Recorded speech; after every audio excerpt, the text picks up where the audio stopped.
కావచ్చు, కానీ జీవితం అన్నాక అలాంటివి సహజం.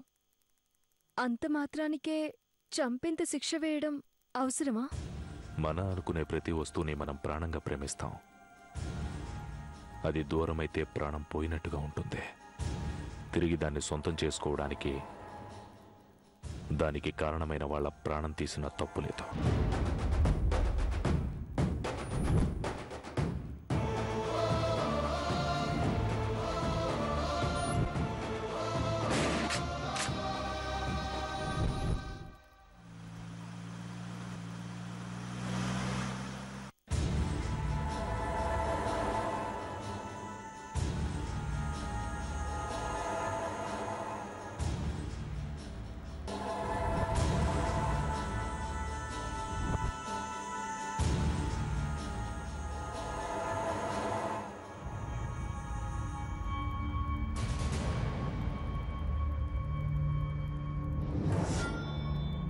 పదండి వెళ్దాం.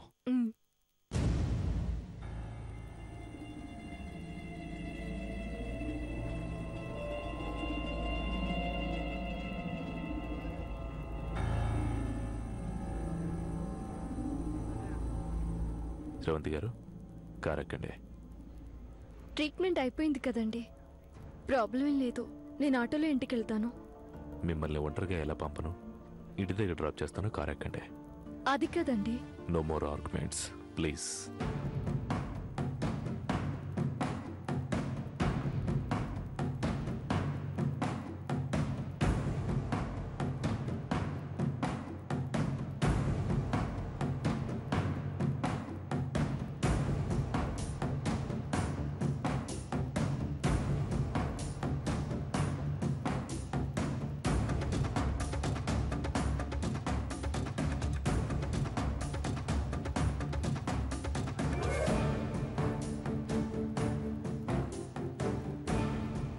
ఏదో విధంగా దేవ్ ఇంటికి రాకుండా ఆపుదాం అనుకుంటే కుదరలేదు.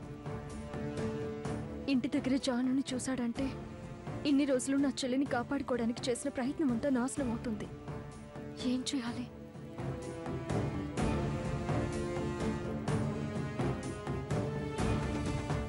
ఇంటికి ఫోన్ చేసి దేవ్ వస్తున్న విషయం చెప్పాలి. జానుని అక్కడి నుంచి ఎలాగైనా తప్పించాలి.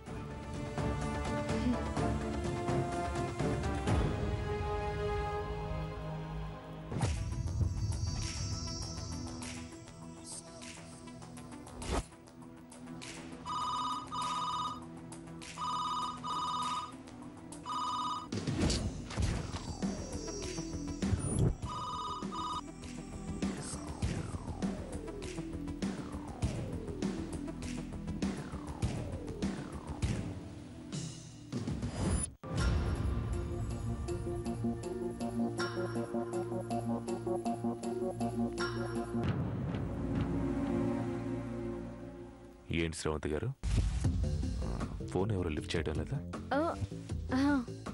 అవునండి. మళ్ళీ ఒకసారి ట్రై చేయండి.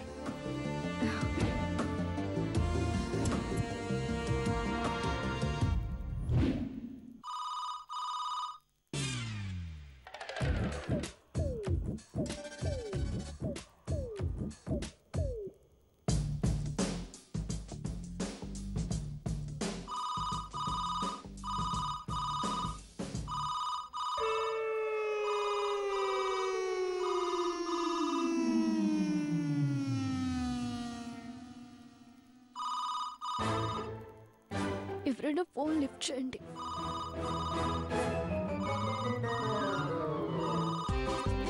దేవుడా,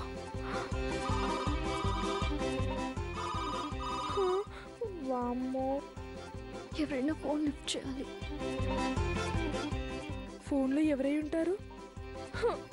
ఈ మధ్య ఆ దేవ్ గురించి తెలిసిన దగ్గర నుంచి ఇంట్లో ఏం జరిగినా భయంగానే ఉంది. ఇప్పుడు ఫోన్లో ఎవరో ఏమో.